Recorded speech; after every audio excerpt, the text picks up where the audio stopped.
Breast cancer. Those are two words your patients don't want to hear, and news that you don't want to deliver. Unfortunately, for 1 in 8 American women, it's a truth they'll have to face in their lifetime. And the risks are clear.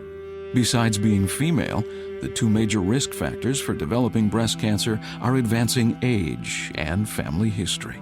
In fact, about 80% of women diagnosed with invasive breast cancer are age 50 and older. And while family history of the disease is an important risk factor, up to 80% of women diagnosed with breast cancer don't have one. Unfortunately, many women still have misperceptions about who is at risk. They think, I don't have a family history of breast cancer, so I don't need to worry. My mom had breast cancer, but I'm only 43. The good news is that with early detection, we can try to reduce the risk of breast cancer mortality.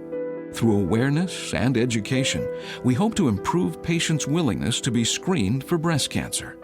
To help in this effort, Lily has created the Strength in Knowing Breast Cancer Awareness Program and website.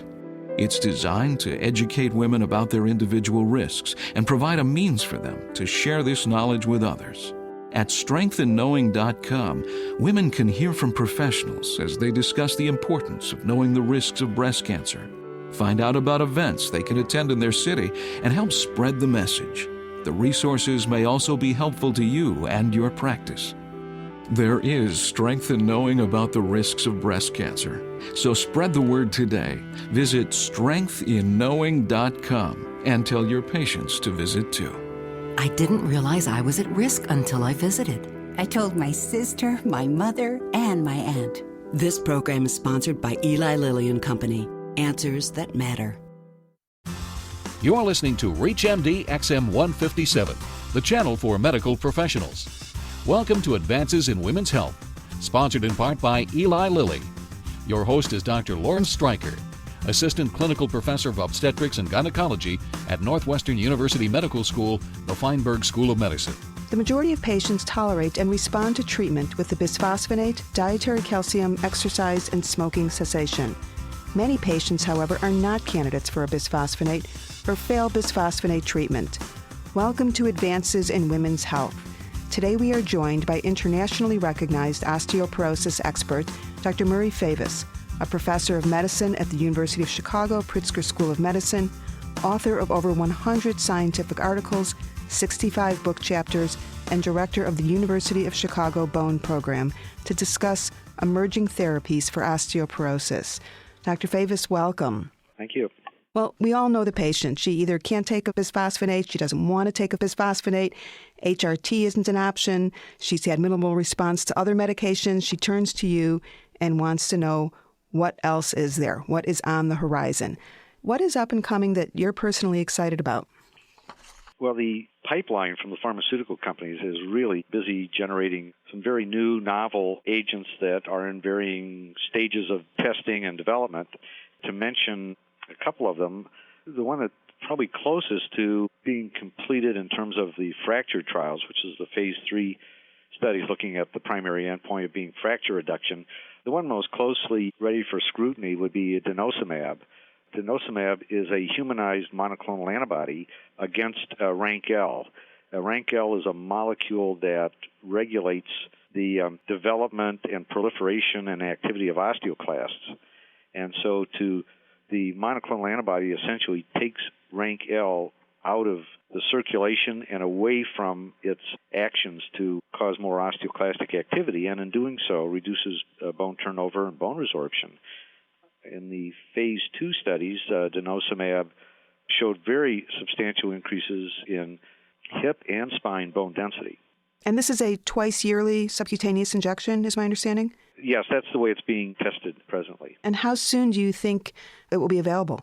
I believe that the phase 3 fracture studies have yet to be completed, so that I would say it's probably be another year or two. But there are clinical trials ongoing? Well underway, yes. Now, of course, zoledronic acid was recently approved as a once-yearly intravenous therapy for treatment of osteoporosis. Where do you see denosumab fitting in versus zoledronic acid? I think a lot of it's going to depend on the efficacy of denosumab in reducing fractures? I think the jury's still out there. That is the pivotal question, I think, that you pose, and I don't know that we can answer it until we see fracture data. And head-to-head studies, I would imagine, between the two. That would be very nice, although there has yet to be a head-to-head study in which fractures have been the endpoint. Meaning that BMD is usually the endpoint rather than fractures? Yes, that's right. Would that be just because practically you can't wait for fracture? The size of a bone density comparison study, you can number the patients in the hundreds, 400 or 600. The number of patients would be required to be able to see a difference in two agents with respect to fracture rates. It could be thousands and thousands.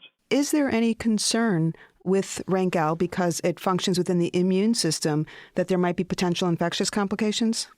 Well, there's great interest in seeing the potential complications, side effects that should come out of the phase 3 trial. So that's very important. We've not had an agent of this kind in the osteoporosis field, so we don't really know what to expect.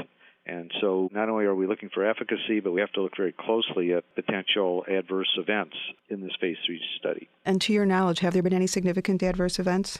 In the phase 2 study, the agent was very well tolerated with no significant trends towards infection.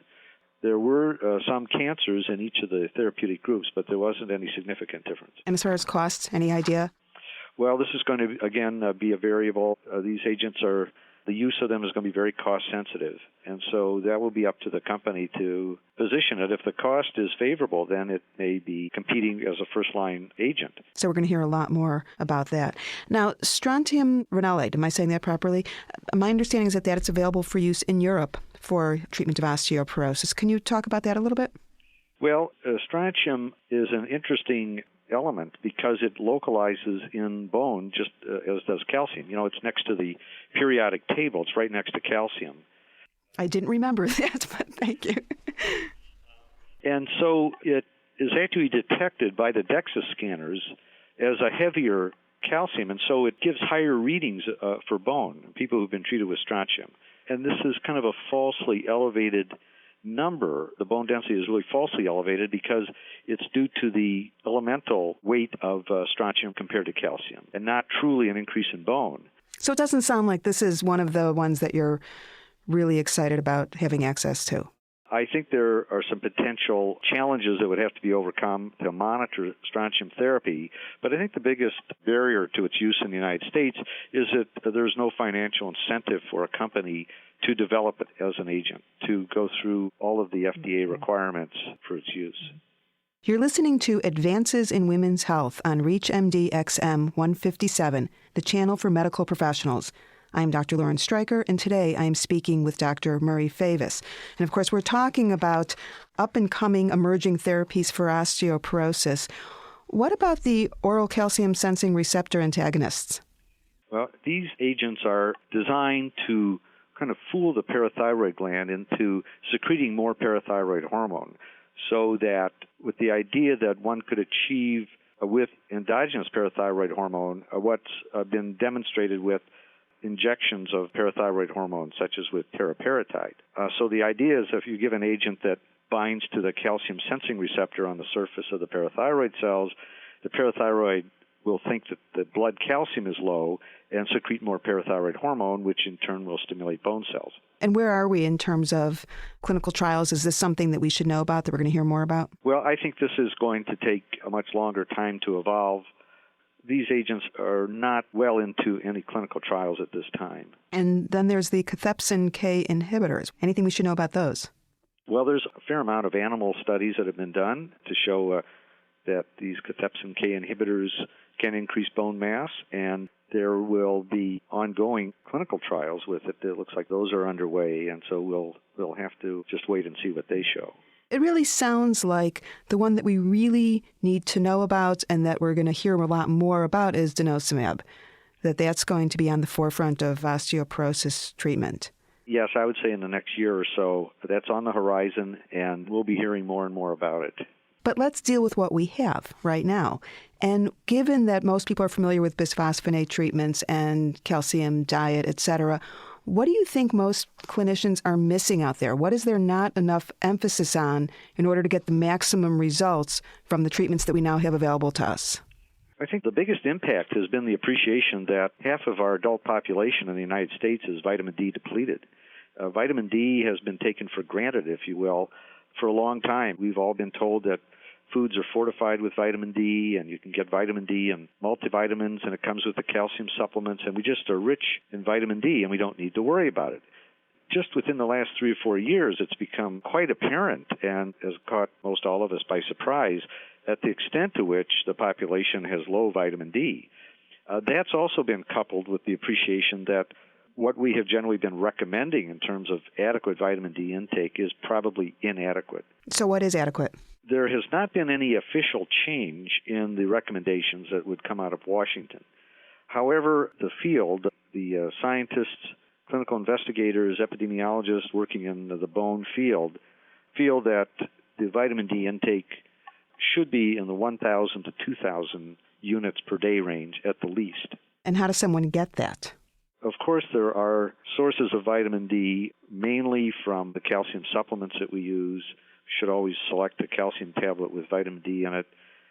Most multivitamins have some vitamin D, but one needs to probably add to that. And there are now over-the-counter vitamin D3 preparations that have 1,000 units per tablet that are being used more and more now in recent months and during the past year.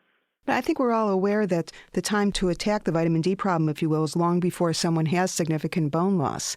Is this something that you think there needs to be increasing awareness of pediatricians to start, even with young women, that they must get vitamin D? Yes. We have to come to terms with the widespread use of sunscreen to prevent skin cancers. That's a major contributing factor to the decline in vitamin D levels in our population. One of the other ideas is that we eat a diet that's fortified with vitamin D. And when I ask a group of physicians what foods have vitamin D, everybody says milk. And milk is one of the only foods that is fortified, but it only has 100 units per 8-ounce glass of milk added to it. So what foods do have vitamin D? Aside from cod liver oil, which is not very your popular. usual. Yes. Some of the fish have small amounts, but not worth toting up. Your mercury levels, of course, it's pick your poison. That's right. And there is now the calcium-fortified orange juice that has some vitamin D in it. But aside from a very select small number of foods, some cereals, there's been attempts to add vitamin D. One really cannot find it in the diet, as opposed to calcium, in which one can find calcium-rich foods in the diet. Thank you for listening to Advances in Women's Health, sponsored in part by Eli Lilly, with your host, Dr. Lawrence Streicher. For more details on the interviews and conversations in this week's show, or to download the segment, please go to reachmd.com/women's health.